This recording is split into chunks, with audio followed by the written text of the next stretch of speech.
1, 2, 1, 2. Test, 1, 2. Yarp.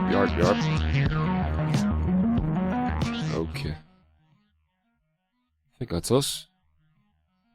We're good. Think we're good. Let me just check. Yeah. 1, 2, 1, 2.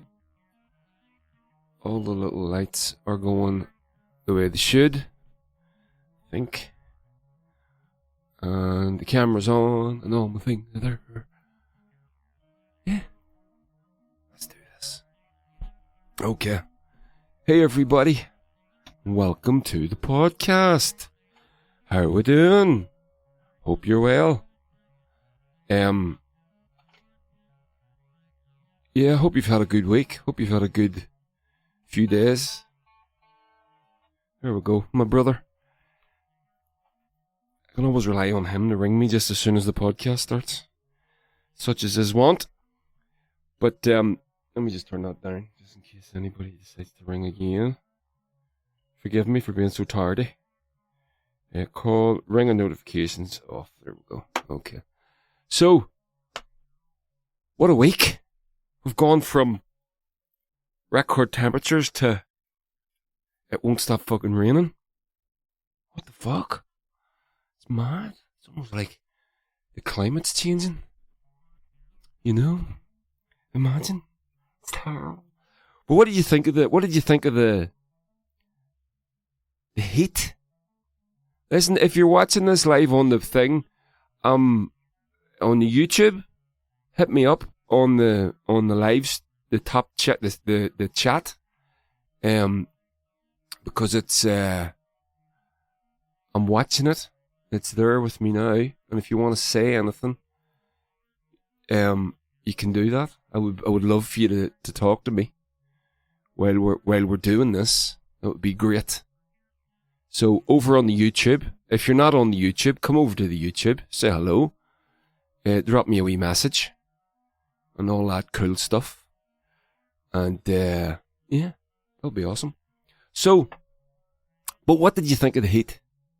32 degrees. I'll be honest with you, it freaked me out. It really did. We're not used to that sort of temperature here in Ireland, as you're obviously well aware. Most of the viewers and listeners to this being from this parish. Yeah, it definitely freaked me out. I didn't like it. I like the heat. Don't get me wrong. I enjoyed the heat. But 32 degrees, it was too much for here. It's not that it's too much for here. And I was very aware in my head that it wasn't normal. And that's what it was. It wasn't that I don't like it. I do like it. It's just that I was sort of very conscious of the fact that it was unusual for here. And that's what I didn't like. I love the heat. But then, I'm also, when it gets above, because I'm basically pale blue, except in my arms, where I am, roughly the colour of a Middle Eastern date salesman in a Moroccan bazaar. But the rest of me is pale blue, and I've got to go through 3 or 4 stages of white to get to sort of tan. And, there's Pete. Alright, mucker. Or my friend Peter Graham. If you don't know Pete, go and follow him on Twitter. He's a great guy, really great guy. He's our roadie. He's the Bonneville's roadie. So say hello to Pete. Just type that in there, because I don't want to be rude. There we go. It's nice to know. It's nice to know that you're there, Peter. But yeah, so I've got to go through a few stages of sort of to get the pale blue. You know what I mean? Much like the rest of us. So then, when it gets really hot, I don't really function. I sort of shut down. I find myself, I don't drink lager beer, like, bottles of beer and stuff, but a Corona with a lime in it is sort of, and I find myself just drinking boxes of the stuff, just chilling it, making it, really, really cold, and then just knocking these things into me, a box at a time. They were very delicious. So, yeah. because I couldn't do anything else. I just couldn't function. I like the train. I like the exercise. You just can't. I couldn't go for a run. I couldn't. Oh, on the exercise thing. So remember with the football, I went back to football. I went back playing football after 20 years of not playing football.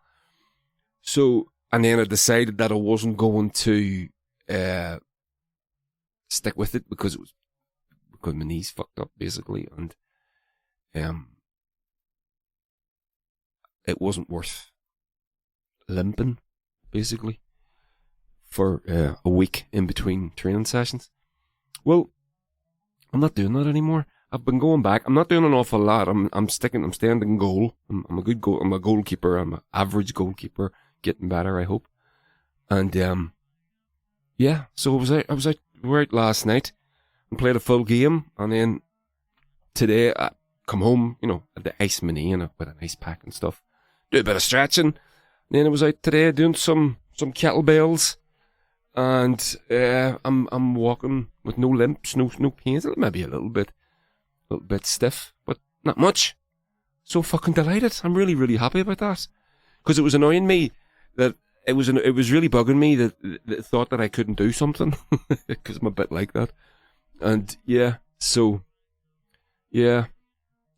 I can do it as long as I have to manage myself. I mean, I have to strap my leg up on it. It's like I'm like fucking RoboCop on my right leg of all these strappings and gaffer tape to tight whole things together. But I'm there. I'm playing. I'm doing okay.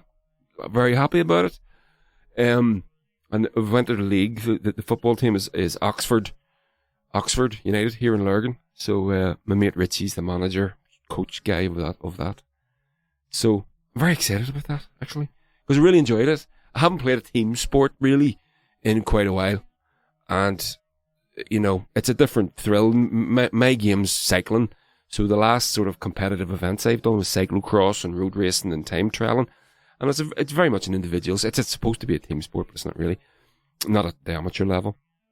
Yeah, so I missed the thrill of that competition. Really, I'll be honest with you, but playing that football was very exciting. I love it. So I hope fingers crossed for me. I hope I'm going to be able to continue doing that. So yeah. So the heat was Pete, absolutely, brother. The heat was mental, but won't complain. Definitely not going to complain. Just saying, not complaining. Just saying. So to the podcast. Let's do this. Oh, couple of things. I'm working on the Bonnevilles. We're playing a gig this Saturday in the Diamond Rock Club in Hull, which is just outside Ballymena. And it's an early one, sold out now, unfortunately. But I don't know if you want to contact them, if you want to go, they might be able to hustle a few tickets. It was outside. I think they've decided to move it inside. The legislation has changed. Just during the week, the Stormont has issued some guidance to venues, and we can now have gigs inside. But they are socially distanced and everything. So the Bonnevilles are only playing our first gig proper. We did that thing for Dragon Claw Whiskey. It wasn't a gig though. So our first gig proper since New Year's Eve 2019-2020. So it's over a year and a half since we played a fucking gig. Fuck you, COVID. That breaks my heart to say that. My bread and butter's gigging, and I don't mean like financially, which it is, but in my heart and my soul, I play gigs. It was always what I wanted to do and be. Was a child. My childhood dream is to be a musician. Oh, it's fucking heartbreaking to think that we haven't played. And I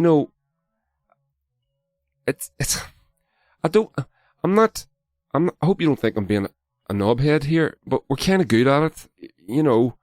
We are. We're kind of good. The Bonnevilles are good at what we do. Again, not blowing smoke up my own ass or anything. Self-praise is no praise. But we're good at it. And to not be able to do it, it really has been difficult. It's been difficult for everybody. We're not a special case. Just saying. But we're back at it this Saturday. Then we're playing Stendhal Festival next month. 14th of August. Stendhal Festival. Get your tickets for that. I believe there's tickets still available. It's an outdoor festival. and everybody's going to be, it's all socially distanced and everything outside. I think the numbers are very limited. I think you can get like thousands at that festival, and they've limited it to like 500 or something. So, yeah. So there we go. So get your tickets for that. Yeah, Pete is talking to me here on the chats. Yeah, I know you weren't complaining, and I agree. It was a bit worrying. What is to come? Yeah, that is the big question. You know my brother was talking to me the other week. My brother Desi, and he was saying about he was watching David Attenborough, and he's made a new series of his most recent series of those wonderful documentaries that he makes. And he basically, it's a warning letter, and he's saying, listen, I'm an old guy, I haven't got long left on this planet, and so, but I am very, very worried, because he's reported on the decline in nature. He's seen it he hasn't reported, he's reporting on it so much really now, but he's bore witness to it.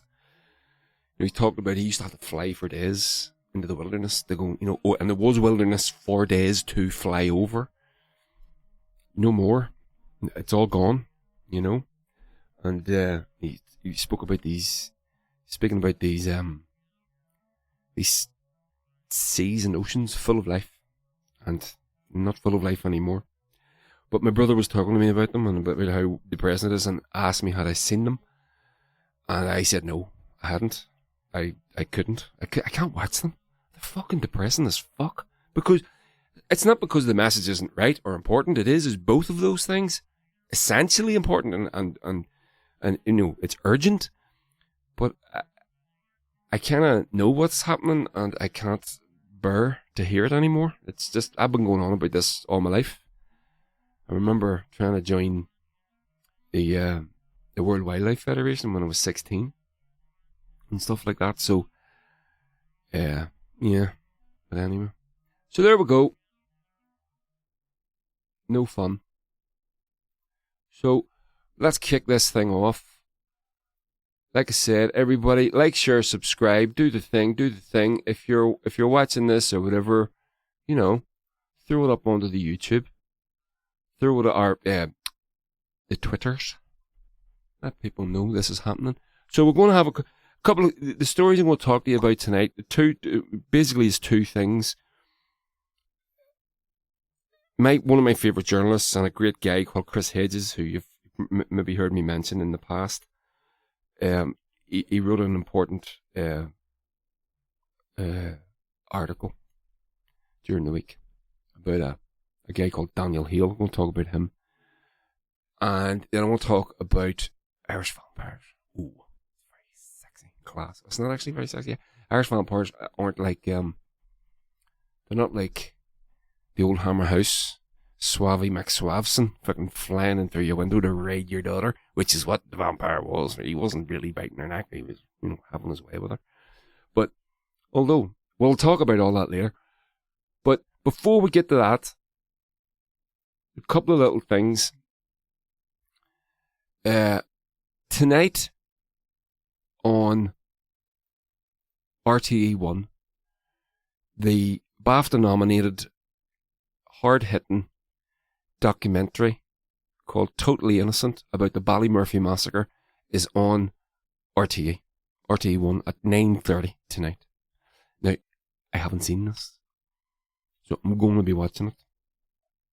It's supposed to be quite the program, quite the document.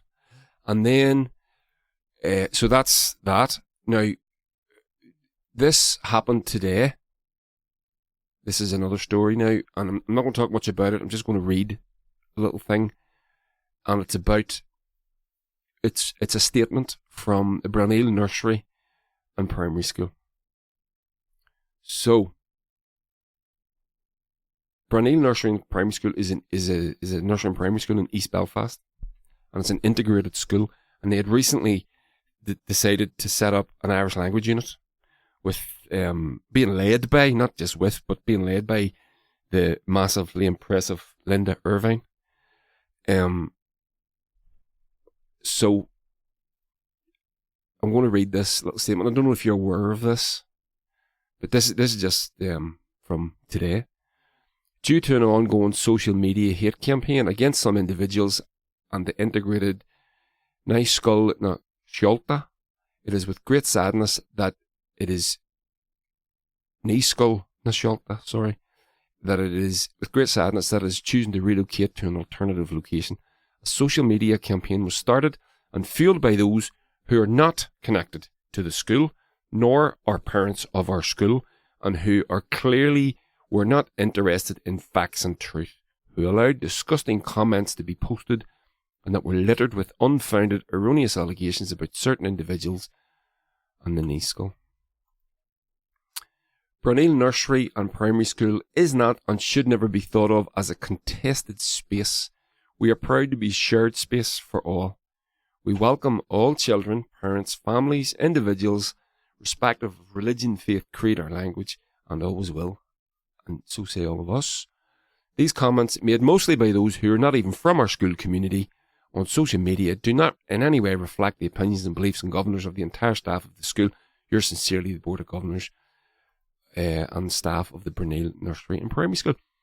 Now, basically what's happened there is a group of loyalists. That's basically what, there's no point in saying that they're not saying that they're loyalists. They are loyalists.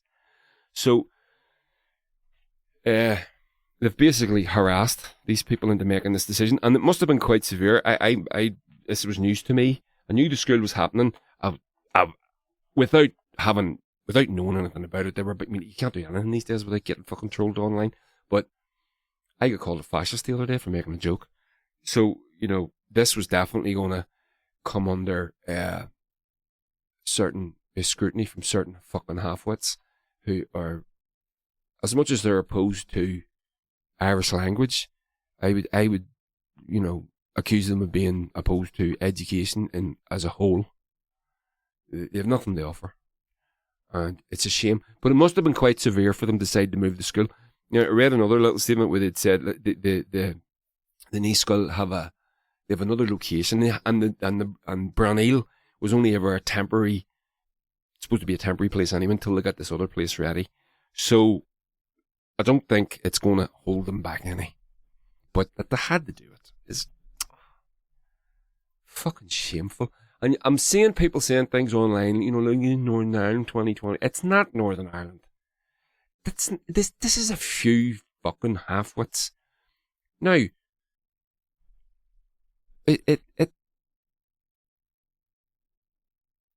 it's not to say that they're not to be taken seriously.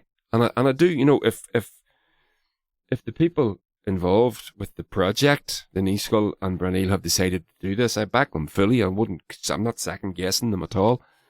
But, it is a minority of people. But I do remember this. Now, I remember just on that, well, it's not about that specifically, but I remember talking to a friend of mine in England years ago, and they were saying they couldn't understand how, things that went on here, and they couldn't get their head around it. And I was saying, well, listen, it's not everybody that's involved. It's not, it's a small minority. And I said, well, I don't understand how that happens. How does a small minority take control of a society?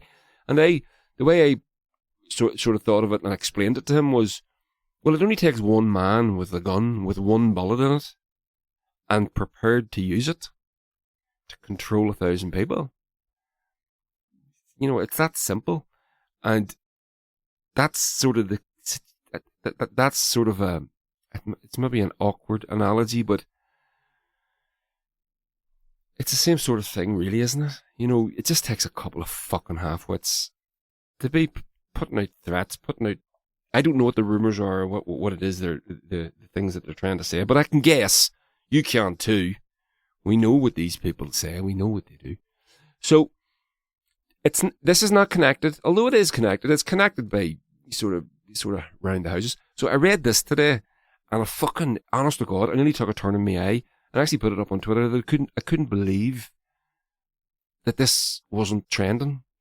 But I went back and looked at it again, and then I realised that the article was actually from 1994.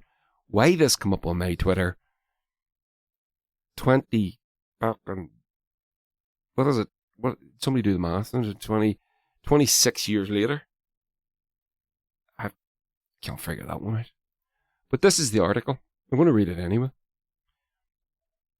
The UDA has drawn up doomsday plan. Loyalist paramilitaries have drawn up a chilling doomsday plan of action against the British withdrawal from Northern Ireland that was claimed last night. The plan was said to have been drawn up over several years by the Ulster Defence Association, the largest loyalist paramilitary group, and includes details of religious trends in many parts of the province. The Belfast-based Sunday Life newspaper published a series of maps showing 4 options on what the territory the UDA believes could hold. Now, the map wasn't on the bloody article. I would have loved to have seen that. I wonder, I'll take a look at it now. Again, see if maybe I've missed it. No, it's not there. Ugh. No, that's a shame. I'd like to have seen what the UDA Brain Trust. What a map. I've always wanted to see what a map drawn with crayon looks like.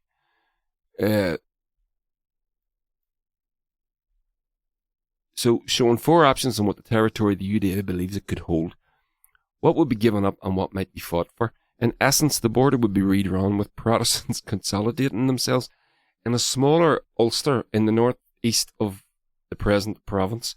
The plan allegedly suggests that 2 or 3, or probably 3 of Northern Ireland's 6 counties would be lost. Hopefully Armagh would be one of those. Ireland 6 and considers options such as taking Catholics living in the east of the province hostage as bargaining chips for the release of Protestants trapped in the surrendered west. Neither the Northern Ireland Office nor the security forces would make any comment on the blueprint, and one document that was claimed said the objective would be to establish an ethnic Protestant homeland. They've already tried that. An ethnic Protestant homeland with adequate forces deployed along a defensive border, and the consolidation of territory as an immediate objective. The doomsday scenario recognises that there would be large numbers of Catholics left within the Protestant homeland and offers 3 chilling options on dealing with them: expulsion, internment, or nullification. That is chilling alright, isn't it? A prominent member of the Reverend Ian Paisley's Democratic Unionist Party, Mr. Sammy Wilson, said last night described the alleged doomsday plan as a very valuable return to reality. Mind fucking blowing. Now you can imagine, when I read that today, I didn't realise, I had to go, as I said, I had to go back an hour later and then I realised it was 1994 that was published. I don't know why it was reposted, but it was. But even still, that's fucking breathtaking, isn't it? Mr. Sammy Wilson last night described the alleged doomsday plan as a very valuable return to reality. Now that should have been all the warning that we needed whenever we were talking to and about and relying on the judgment of people like Sammy Wilson going into Brexit and, you know, being the chief Brexit negotiator for the DUP, etc., and all that, you know, essentially for Northern Ireland, really. And this is the judgment that these people display. So, yeah.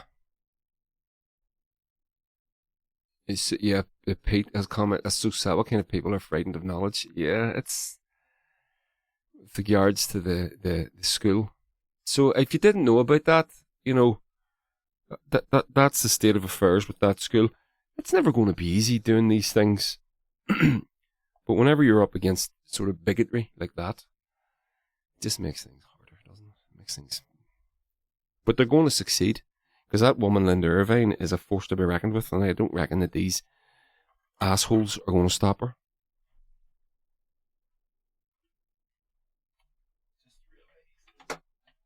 Just saw a wee pedal, a guitar pedal there that I needed for tomorrow. We're going to be practicing tomorrow. So, that's an interesting little article. I would hope to think that the UDA and loyalism in general I hope to God that it's in a different mental place and not looking to, as they say, expel, intern, or nullify Catholics left within the Protestant homeland. And I know that was 26 years ago, 27 years ago.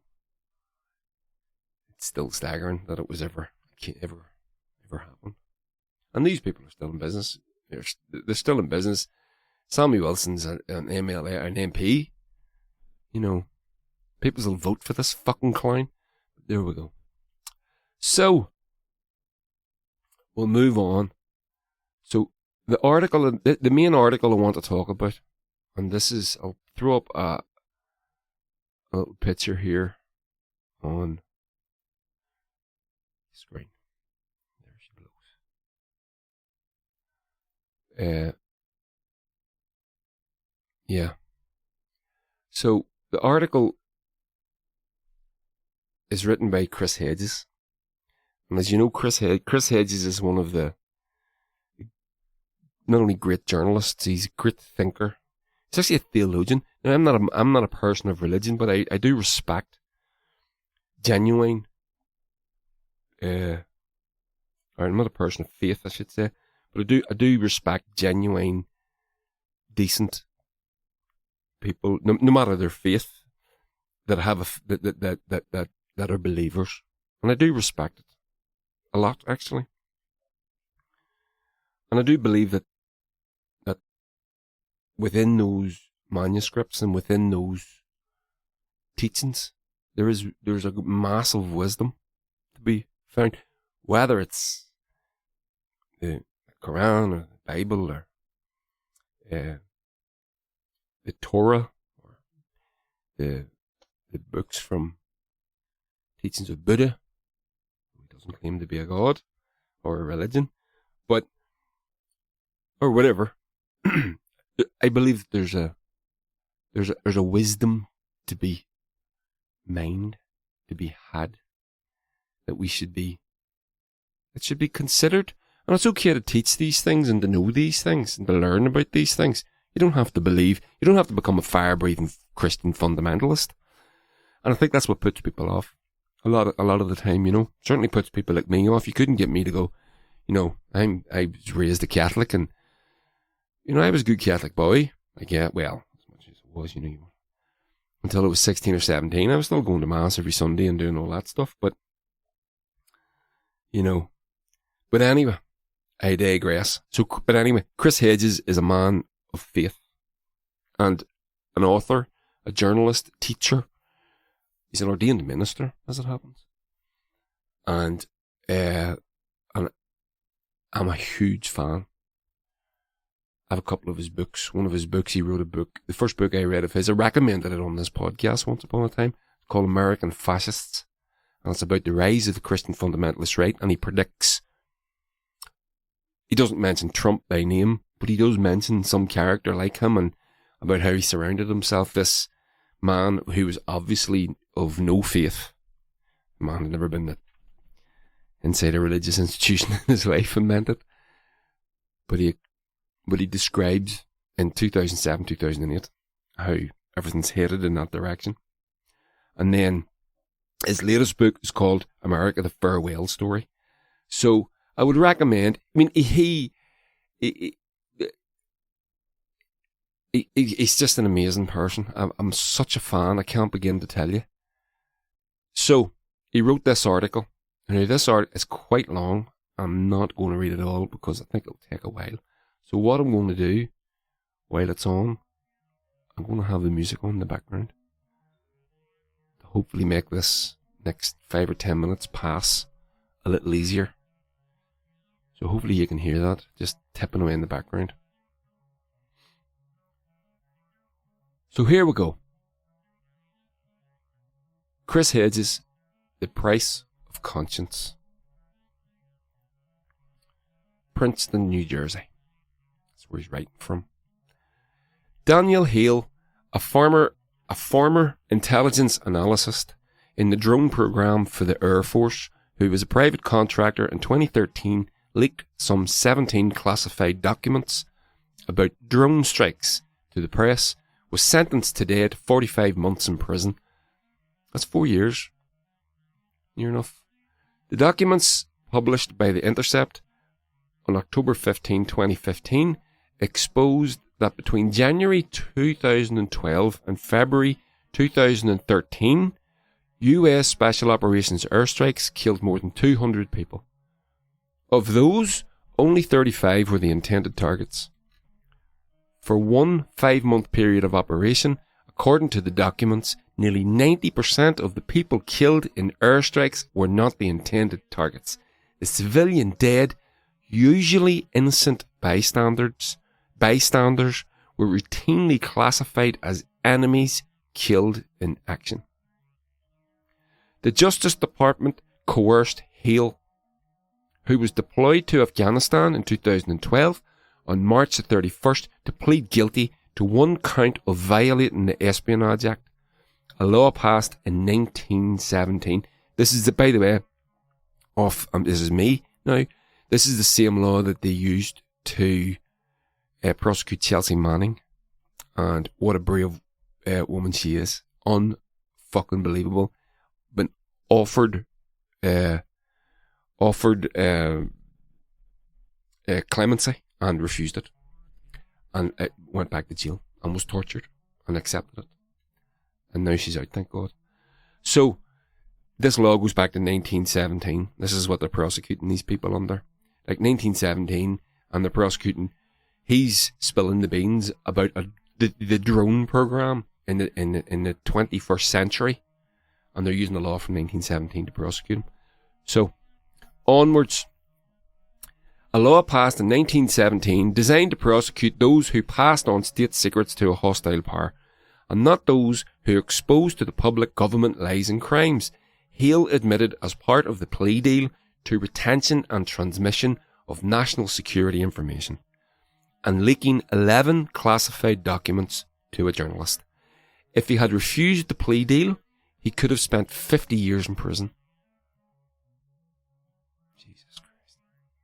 Hale, in a handwritten letter to Judge Liam O'Grady on July 18, explained why he leaked classified information, writing that the drone attacks and the war in Afghanistan had little to do with preventing terror from coming into the United States and a lot more to do with protecting the profits of weapons manufacturers and so-called defence contractors. At the top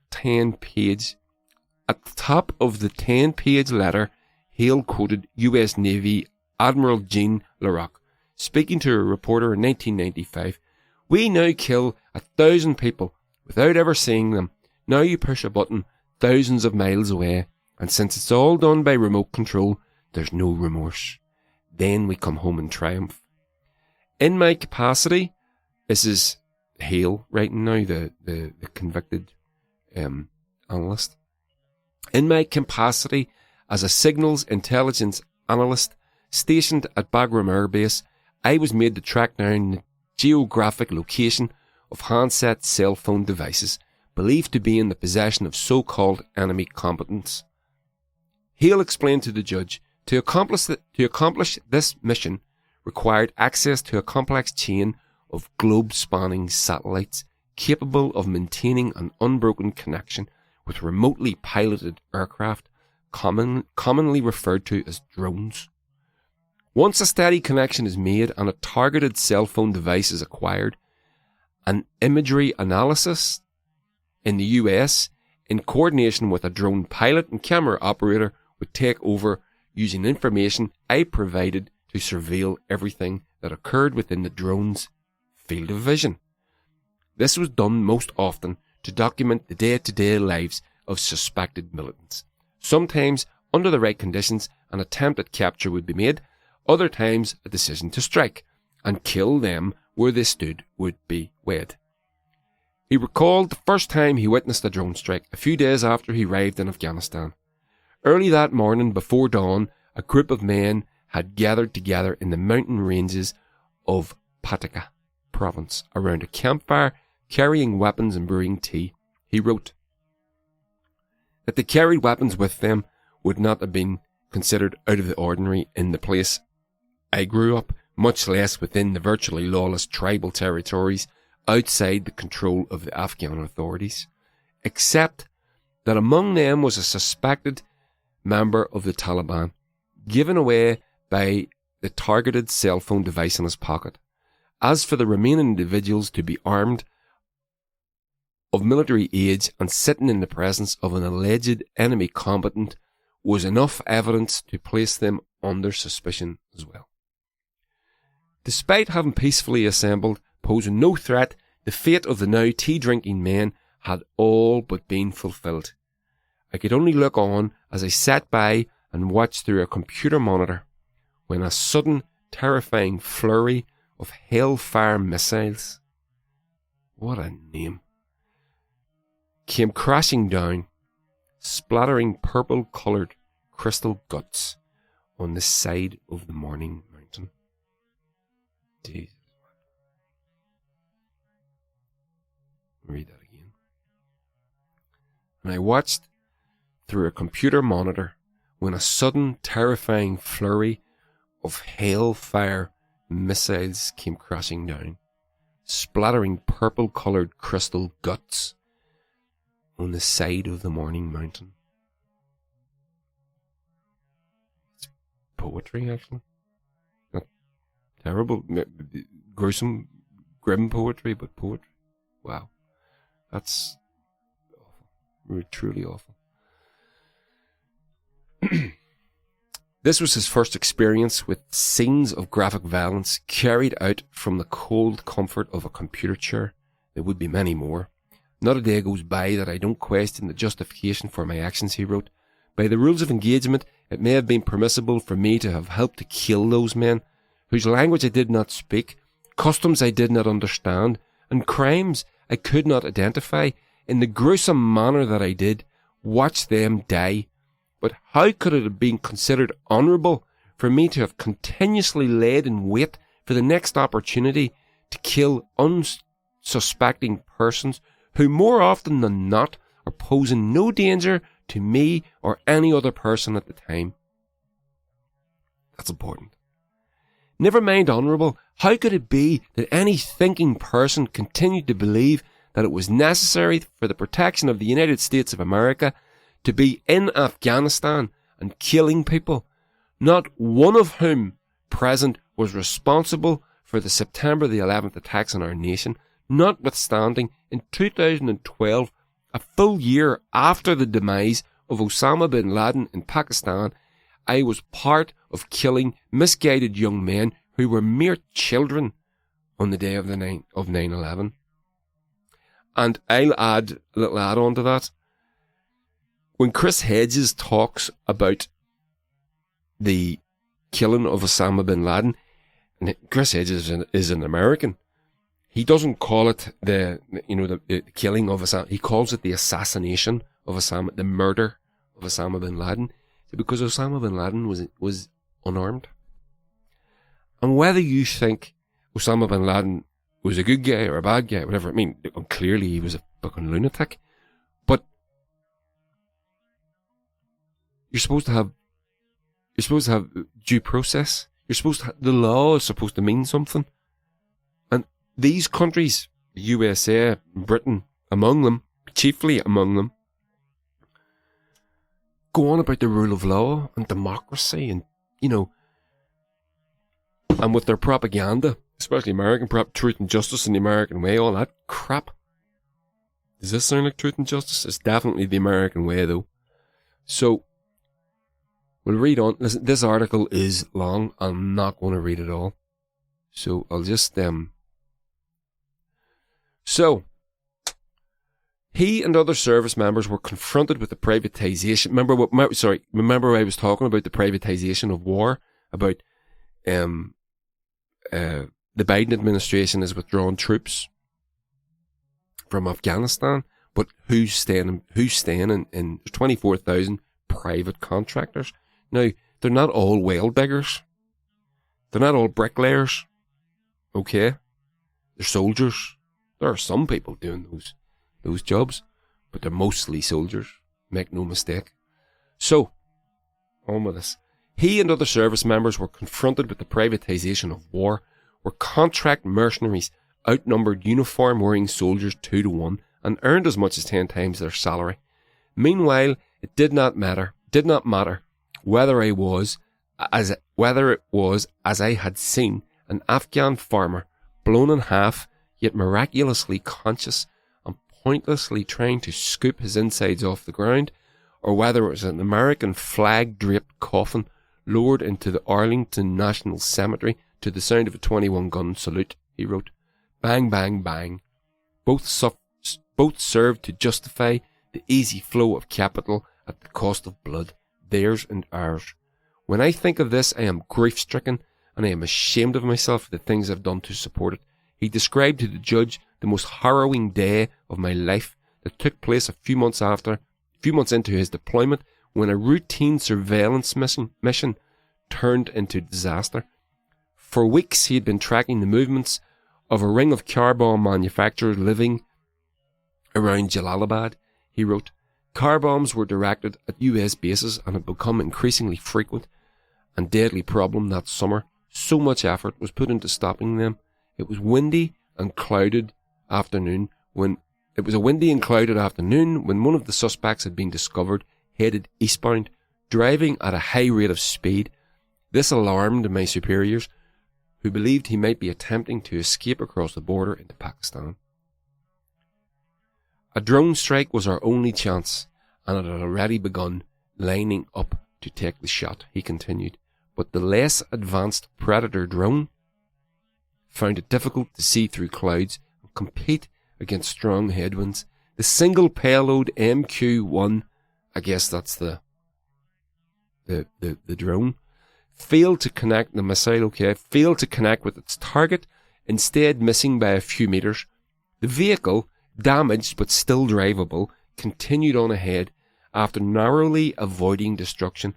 Eventually, once the concern of another incoming missile subsided, the driver stopped, got out of the car, checked himself as though he could not believe he was still alive, and out of the passenger side came a woman wearing an unmistakable burqa. As astounding as it was to have just learned there had been a woman, possibly his wife, there with the man we intended to kill moments ago, I did not have the chance to see what happened next before the drone diverted its cameras, when she frantically began to pull something out of the back of the car. He learned a few days later from his commanding officer what took place next.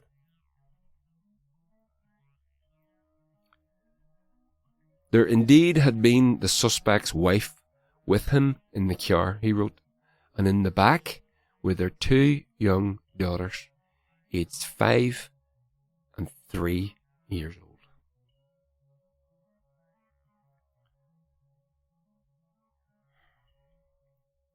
A cadre of Afghan soldiers were sent to investigate where the car had stopped the following day. It was there they found them placed in the dumpster nearby. The eldest was found dead due to the unspecified wounds caused by shrapnel that pierced her body, and the younger sister was alive but severely dehydrated.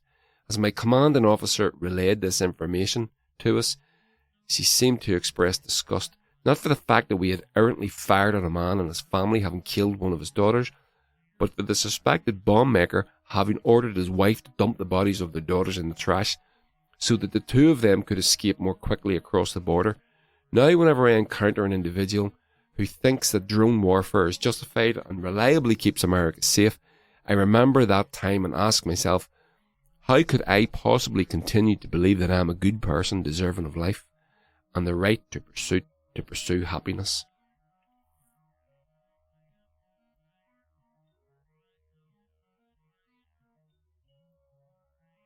Okay, I'm going to read one more paragraph and then we'll finish this.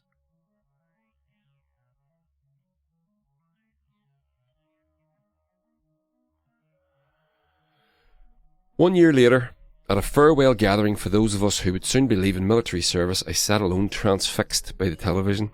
While others reminisced together, he continued, on television was breaking the news of the President giving his first public remarks about the policy surrounding the use of drone technology in warfare. His remarks were made to reassure the public of reports scrutinising the death of civilians in drone strikes and the targeting of American citizens. Remember now, the Obama administration killed an American citizen with a drone strike. You know about that, right? Don't you? You know all about that. No, you've never heard of that. No. Of course you haven't. Why would you? Why would they tell you that? So, the president said that a high standard of near certainty needed to be met in order to ensure that no civilians were present. From what I knew of the instances where civilians plausibly could have been present, those killed were nearly always designated enemies killed in action unless proven otherwise. Nonetheless, I continued to heed his words, as the president went on to explain how a drone could be used to eliminate someone who posed an imminent threat to the United States, using the analogy of a sniper, of taking out a sniper with his sights set on an unassuming crowd of people. The president likened the use of drones to prevent a would-be terrorist from carrying out his evil plot. But as I understood it to be, the unassuming crowd had been those who lived in fear and terror of drones in the skies, and the sniper in this scenario had been me. I came to believe that the policy of drone assassination was being used to mislead the public and that it keeps us safe. And when I finally left the military, still processing what I'd been part of, I began to speak out, believing my participation in the drone program to have been deeply wrong. Hale threw himself into anti-war activism when he left the military, speaking out about the indiscriminate killing of hundreds, perhaps thousands of non-combatants, including children. And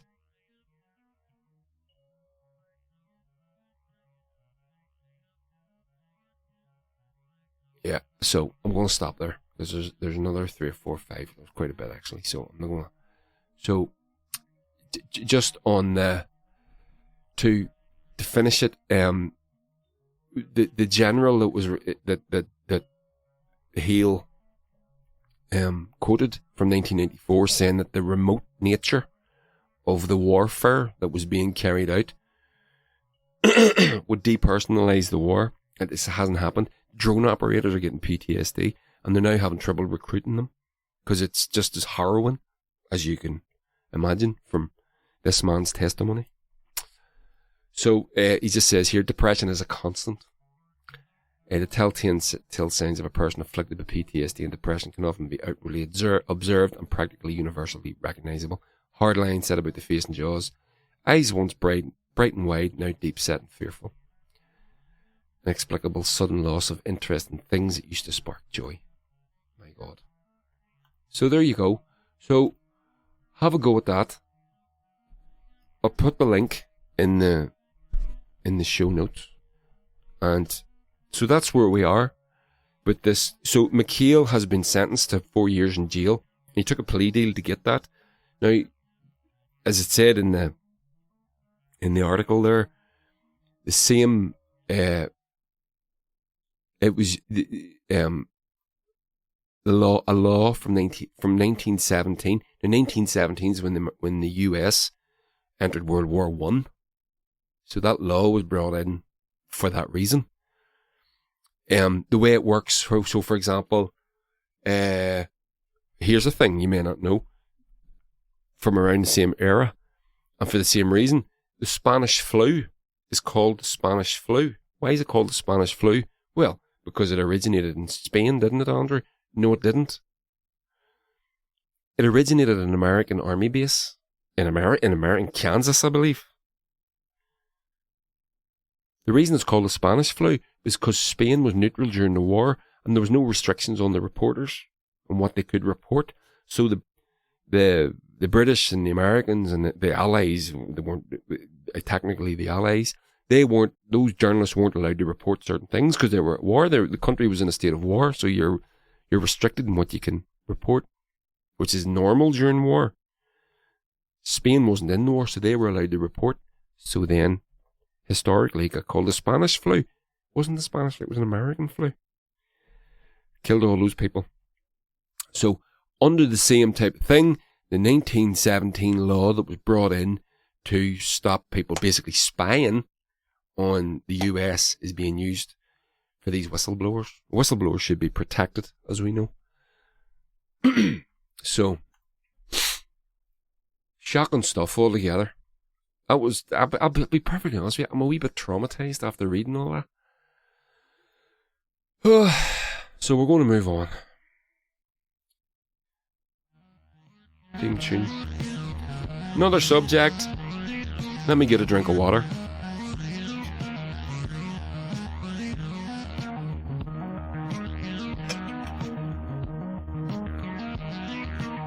Irish vampires. Oh yeah. Now, we here in Ireland know all about vampires, but we did not. We invented them, but the vampire is common across the world, across all ancient cultures. There's a vampire-y type character, and they've all got their own particular traits and flavours, and you know, they all got their own national characteristics, I guess is what you could call it. But, and Ireland is no different. We have our own vampire. So I'm going to take that picture off the screen because it's very... And I did have, by the way, I had a little interview with Chris Hedges teed up.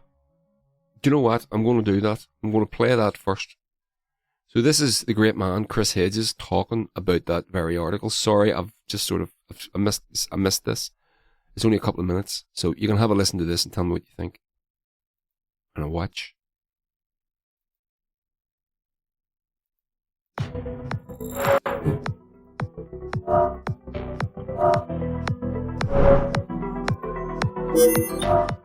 So this is on... Come watch me. This is on RT. And joining us now is Pulitzer Prize-winning journalist Chris Hedges, who actually is the person who turned us on to this story. He wrote a column about it last week, which I thought was extremely strong. It has a lot of people, a lot of Americans thinking about this. Chris, we bring you back in. Now, maybe a more specific question is about this comment by the judge where he says, or seems to imply anyway, that, look, what you did was right because it appears the government was lying, but you were wrong to reveal or steal these documents. What do you make of that logic? Well, I think what the judge was saying, that he wasn't being prosecuted because when Daniel Hale left the military, he became very involved in the anti-war movement and was very outspoken about the misuse of drones. But as a journalist, our lifeblood depends on people within the systems of power speaking to the press and providing documentation that shows malfeasance, fraud, lies, even war crimes. But without that documentation, it's very hard for us as journalists to go forward and publish that information. So what Hale did is the lifeblood of American investigative reporting. But we have seen an assault now on whistleblowers ramped up under the Obama administration. Obama prosecuted 8 whistleblowers under the Espionage Act, which is not an act designed to shut down whistleblowing. It is an act written in 1917 to prosecute people who give government secrets or classified information to a foreign power. So it's really the misuse of the Espionage Act, which has been continued. But Obama's 8 uses of the Espionage Act, that's more than all administrations since 1917 combined. And Hale is another victim to that. So, of course, John Kiriakou and Drake and all sorts of people who have attempted. In the case of Kiriakou, it was about torture. In the case of Daniel Hale, it's about hundreds, perhaps thousands of non-combatant casualties from drone strikes. This is really vital information. And it's not just about going after someone like Hale. It's really a kind of a death blow to the press itself, because it prohibits the press from shining a light on the inner workings of power. And I'm quite surprised in a way that this case hasn't gotten more attention from human rights groups, the ACLU, PEN, and mainstream media outlets who you would think would be up in arms about this. Yeah, I'm I am not surprised, frankly, because I see that is the tendency where we are going with this type of thing, where governments and these types of agencies are cheerleaded rather than questioned, something you are very familiar with. By the way, there was one other thing the judge did that seemed to bother me. I don't know if it bothered you a little bit as I was reading that. He seemed to be questioning the character of Mr. Hale, like almost accusing him of showboating, which is that really his business? Isn't it really more a question of whether he did something which was wrong or right? Yeah, no, I did, like you, feel that he crossed a line there into kind of wanton character assassination or gratuitous character assassination, which had nothing to do with the case. So yes, I felt the same way you did on that. Is there anything to learn from this that will help us down the line, Chris? Well, there were many of us who came out of the Middle East. I spent 7 years in the Middle East. I was the Middle East bureau chief for the New York Times, who were very outspoken against the invasions of Iraq and Afghanistan for precisely this reason. These drones circle 24 hours a day and delivering death from the skies have turned most of the Muslim world against us. It's been completely counterproductive, and I think Hale understood that, and he sought to inform the American public. But we can't have a debate if we don't know the truth, and we know the truth about drones because of the courage of Daniel Hale. Well said. Thanks so much, as usual. We appreciate it. Chris Hedges. So there we go. The great Chris Hedges. As I've said, I am a massive. I absolutely love the man. So you should check his stuff out. I find that whole thing very harrowing. Just realised that the speakers are on in the room here, so hopefully that hasn't fucked up the thing, but it won't affect it too much. So let's push on. What's the next thing? Oh yes, this is great. We like this. Vampires. Okay.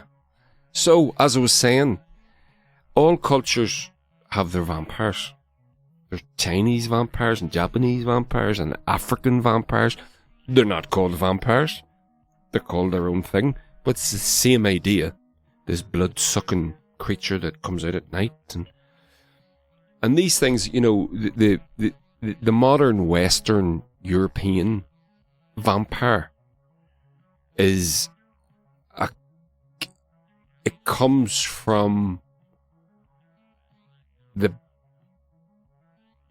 this idea of purity, the idea of purity of your essentially your daughter. So the guy that we have from the Dracula, the novelization by Bram Stoker, an Irishman.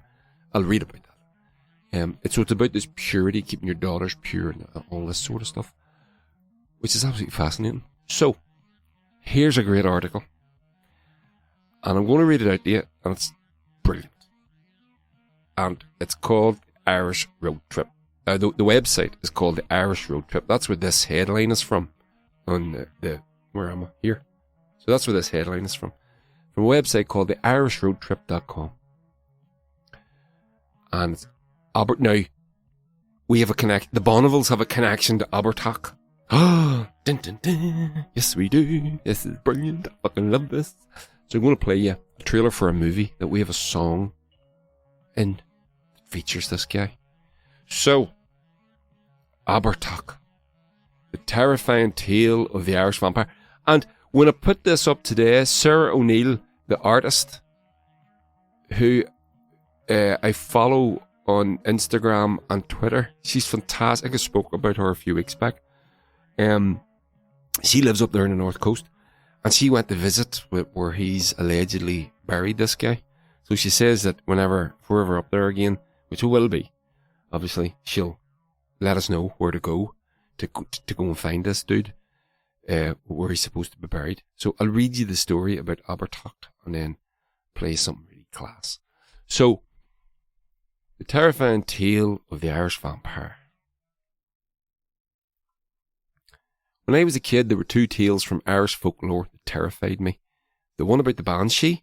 Everybody knows about the banshee, right? You all know about that. I know everyone. knows about the Banshee and the story of Abertach. Now, if you've ever heard of Abertach, it's the Irish vampire, one of the fiercest of the very many Irish mythological creatures. Ireland, like many countries, is home to various tales and legends of terrifying creatures and spirits. None scared me as much as when I was growing up as the one about Abertach. This article has been written by a dude called Keith O'Hara, who I do not know, and I should have. Keith O'Hara, I don't know who he is. He's just an Irish guy. He's just writing about Ireland. There you go. So, seems cool. So, I digress. Over the years, I've heard very many different about Abertach. Below you'll find everything you need to know about the Irish vampire, including the link to Bram Stoker and much more. Over the years, I've heard many different stories about the Abertach. Each story tends to vary a little, but the majority follow a similar tale. It all began with an Irish historian by the name of Patrick Weston Joyce. Joyce was born in Ballyorgan in the mighty Ballyhura Mountains, which straddle the borders of Limerick and Cork. One of the many books penned by Joyce was published in 1869 and was titled The Origin and History of Irish Names and Places. And inside the pages of this book, that the word was first introduced, it was inside this book that the word was first introduced to the Abertach. So there's a couple of different versions of this, so I'm going to hit you with them now, right? Very short, don't worry. I'm not going to be waffling on. In this book, Joyce tells of a parish in Derry called Slaughtaverty. It really should be called Slaughtaverty. That's very. I'm struggling with that one. It's in this parish that there stands the monument of Abertach. In the book, Joyce states that Abertach is another word for dwarf. There is a place in the parish of Errigal in Derry called Slaughtaverty, but it ought to have been called Lochtaverty, or Loch, or Sepulchral Monument of the Abertach or Dwarf. I wish I had read this before I fucking started, because there's obviously a couple of fucking tongue twisters in this one. He explains the dwarf was a cruel creature and that it possessed a powerful type of magic, and those who were terrorised by the Abertach soon had their prayers answered. The battle begins. A local chieftain, some believed that this was the legend Fionn MacCumnall, who killed the Abertach and was buried him upwards nearby. The locals thought their luck had changed. However, the very next day the dwarf was back, and he was twice as evil as he'd ever been. The chieftain returned and killed the Abertach for a second time, and proceeded to bury him the same as before. Surely this was the end. Alas, the dwarf escaped his grave and spread his terror across the whole of Ireland. The chieftain was baffled. He had slain the Abertach twice now, and had managed to return to Ireland again and again. Deciding that he couldn't risk the dwarf returning 3 times, he consulted a local druid. The druid advised that he must slay the Abertach again, but this time, when it came to burying it, he must bury the creature upside down. The druid believed that this should quench the dwarf's magic. This worked, and the Abertach never returned. How fucking class is that? And so Sir O'Neill contacted me, and then Simon from O'Reilly Productions contacted me. He's looking to make a movie about this, and then it's fucking brilliant, lovely stuff. So, legend number 2, the modern day vampire. There's another version of the legend that's much more closely linked to the modern day vampire. In this version of the tale, the Abertach is killed and buried. However, when it escapes its grave, it does so to find fresh blood to drink. In this version, the chieftain goes by the name of Cian, and he consults a Christian saint instead of a druid. The story goes that the saint told Cian that the only way to kill the vampire was to find a sword made of yew wood. Oh, I wish I had my book out here about trees. Shit, I could have told you what the significance of yew wood was. Bollocks. Next time, the saint advised Cian that once the Abertach was killed, he would need to bury him upside down, and that he would need to find a great stone to lock it in for good. Brilliant. Cahan is said to have killed the Abertach with ease. After burying it nearby, he had then left the great stone and placed it over the newly dug grave. That's fantastic. I bet you the yew wood is like, that's the tree that Christ was crucified on, or something like that. There's going to be something like that. And I know that the hawthorn bush tree is what they made the crown of thorns from. So in the rest of the world, the hawthorn is, the rest of Europe and the Christian world, the hawthorn is considered unlucky for that reason. But in Ireland, it's a sign of, it's where the fairies live. And if you cut the hawthorn, it's a bad thing to do. So you'd be cursed. People generally stay away from fucking hawthorns for that reason. So that's interesting. The yew, I bet you that's what that was. It's something to do with Jesus, no doubt about it. So legend number, if Cahan contacted a Christian saint and he'd find a sword made from yew wood, that yew wood must be significant to do with Christianity or Jesus or something like that. So, legend number 3. The final legend is one that was told to many by a man named Bob Curran. Curran was a lecturer in Celtic history and folklore at the University of Ulster, and according to Curran, the real Castle Dracula can be found between the towns of Garva and Dungiven. That's what Simon told me today. Dungiven, that's what he said, where a small hill now stands. He says that it was here that the fortress of the 5th or 6th century chieftain with magical powers called Abertach once resided. I like this one. Curran's story goes that the Abertach was a great tyrant and that the people living near him wanted him gone. They were scared of his magical powers, so they coaxed another chieftain to kill him. The chieftain succeeded in killing and burying the Abertach, but he escaped his grave and demanded a bowl of blood from the local villagers. He was killed for the second time, but he returned again, and it wasn't until the chieftain was advised by the druid to use a sword made from yew that the Abertach was finally conquered. How fucking brilliant is that? So the druid advised about the sword made from... I'm going to find out about the yew. That yew thing has sparked my interest. So, legend 4, the legend of Jerg Jew, is another that you'll hear told by certain people in Ireland. The ancient tale revolves around a young woman from Waterford who is married away to a cruel chieftain. He neglects her. She's left to die a lonely death. Soon after, she rises from her grave as the walking dead and goes on for the quest of revenge. This is intensified when she gets a taste for blood. Jerg Jew, and her guide to Jerg Jew. Okay, there's a wee link for that, so I'm not going to read that to you, but I'll read it myself in my own time. So, the celebrated author Abraham Bram Stoker was born in Clontarf in North Dublin, 1847. He's best known for his novel Dracula, that was published in 1897. It was in this book that the world was first introduced to Count Dracula, the original vampire. In a nutshell, Dracula tells the story of the vampire's quest to move from Transylvania to Romania in England. Why did he want to move? To find new blood to drink and to spread the undead curse, of course. Now, although Bram Stoker was from Ireland, it's believed that he drew the inspiration for the book from elsewhere. It's believed that much of the inspiration for the novel was spurred on from a visit Stoker made to an English coastal town of Whitby in 1890. However, many believe Bram Stoker's Dracula drew inspiration from many of the tales of the undead that can be found in Irish folklore. Other historians believe that Dracula is inspired by Vlad the Impaler. Well know about that. Isn't that brilliant?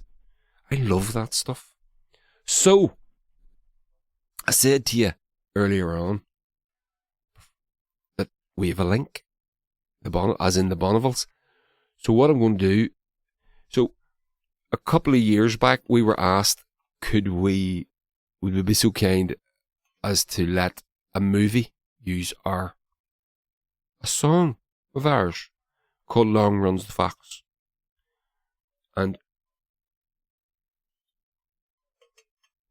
we're told it's a horror movie based in Northern Ireland, north of Ireland, the 6 counties, whatever you want to call it. We were like, of course. So we agreed terms, as you do.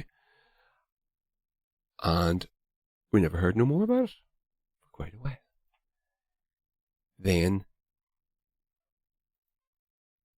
we got notification that the movie was due. It was called The Boys from County Hell. And what was it about? Your man, Abertacht. The very one. The very same fella. Very same fella. So here's the trailer. So if you're listening to this, you may not get this on the podcast, but if you're watching it, if you and I'm hoping fucking YouTube, don't copyright strike me for this. I'm not. It's an advert for a movie. I'm not getting anything out of this. I'm not. So don't be a dick. So we ended up getting the closing credits. We get that drop at the end. I won't. The movie was fantastic.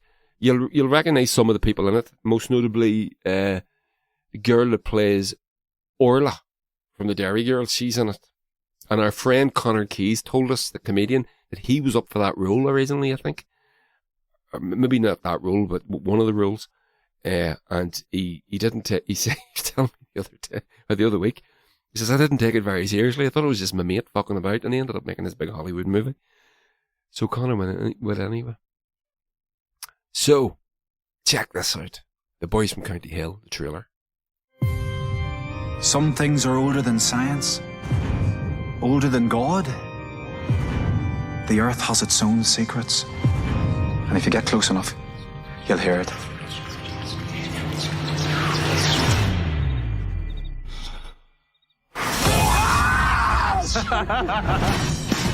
Haven't you guys got anything better to do? Nope. No, we don't. This land belonged to Abertacht. He drained people's blood and drink it like water. Like Dracula. Fuck Dracula. I'd love to know if there's actually anything under there. We'll find out soon enough.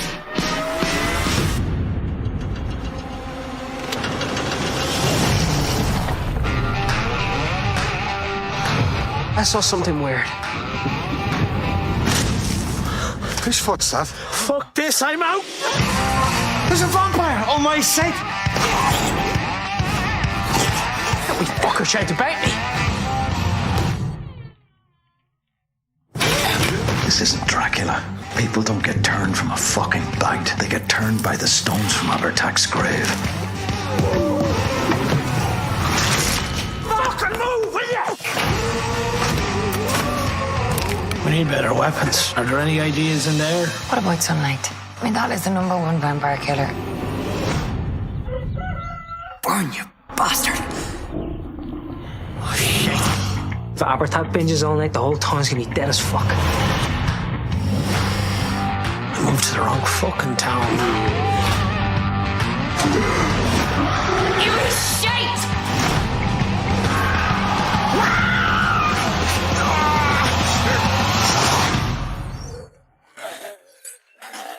Oh, come on, like, what are we supposed to do about this?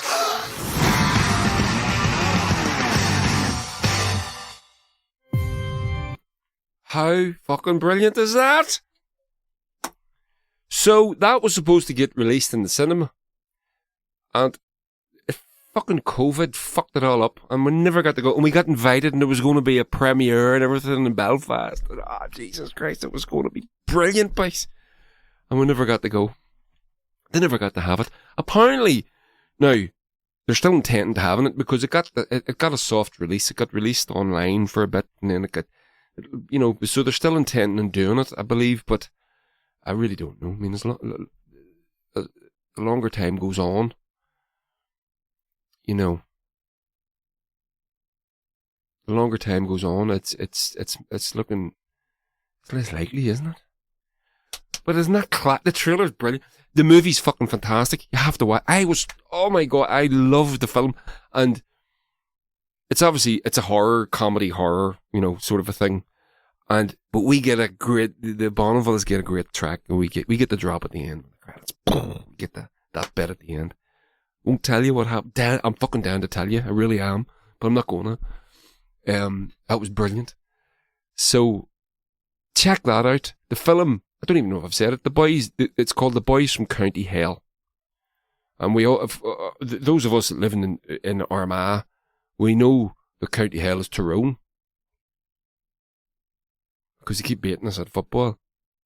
So, that's an appropriate name. So, The Boys from County Hell. There you go. Check that out. You can get it online. You can rent it online. So, you should do that. These guys got really fucked with COVID because they had the bloody film made ready to go and they got screwed over. So, go and rent the movie online. Do the thing. Boys from County Hell. That was April 22nd, 2019, for fuck's sake. So, it's on Nightstream. You can get it there. You can check it all out. I've got it playing there on the screen. It's absolutely brilliant. I couldn't recommend it more. The actors are fantastic. The fucking soundtrack is world class, obviously, because the Bonneville is in it. But, go and check that out. So, that's sort of the culture-y bit, right? But they're going to do another wee bit, just real quick. This is the last bit of culture that we're going to do. I'm going to let the movie play away in the background because it is kind of connected. We're near done here. Did I throw up? Oh no, I didn't want to turn the movie off. There we go. We'll turn that down. Turn that off. I want you to do me a favour. Just get... yeah. So there we go. So I want you to go... If you're on Twitter or Instagram or on social medias, Facebook, no doubt, I want you to go and have a look for these guys called Neolithic Ireland. They've only just started this little Twitter account and I've started to follow them. And I can tell from their posts that they're labouring under a great passion. And we need to get the Neolithic sites of Ireland protected for this reason. Let me show you this. So, I'll read this from it's from their Twitter. It's just what a tweet. It says, we have heritage more ancient than the Egyptian pyramids and thousands of Neolithic sites that predate Stonehenge in Britain. Yet governments in Belfast and Dublin do not adequately invest, protect or promote. And in this case, protect is the worrying thing. Because, as you can see on the screen there, this is a snippet from the Independent. Indie, is it the Sindo? Independent.ie. A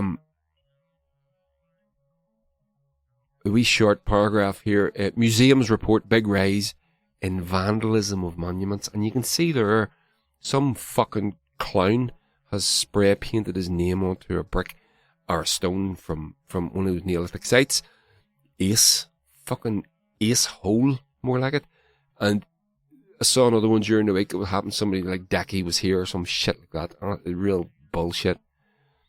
So these guys are trying to raise awareness about these sites.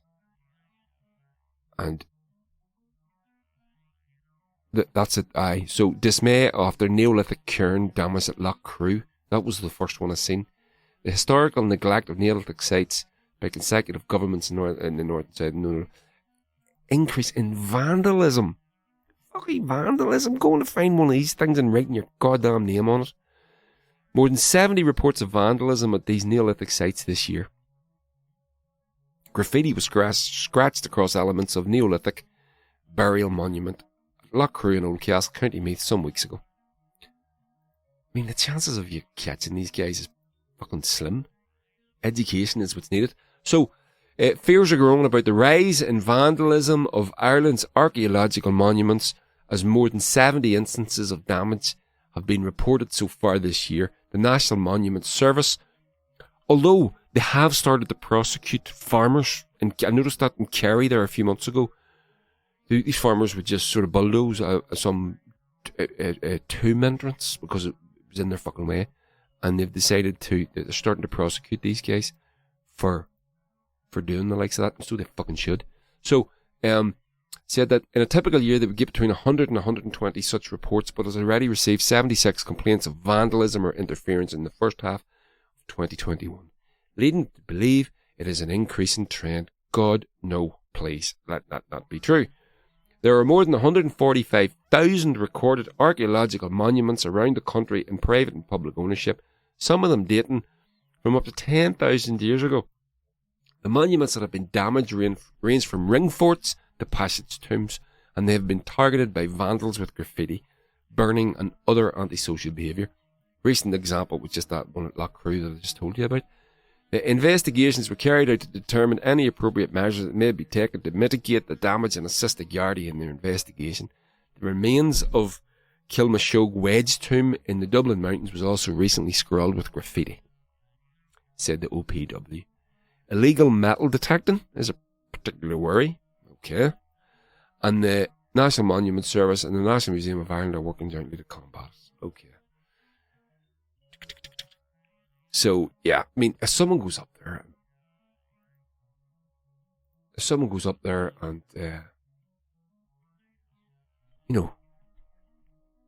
graffiti's a rock, essentially. There's not much you can do about it at the time unless you catch them red-handed. The chances of that are pretty fucking slim. So, yeah, it's terrible. It's really bad. So we need to not be doing that shit. Because it's really basic. We really basically need to not be doing that.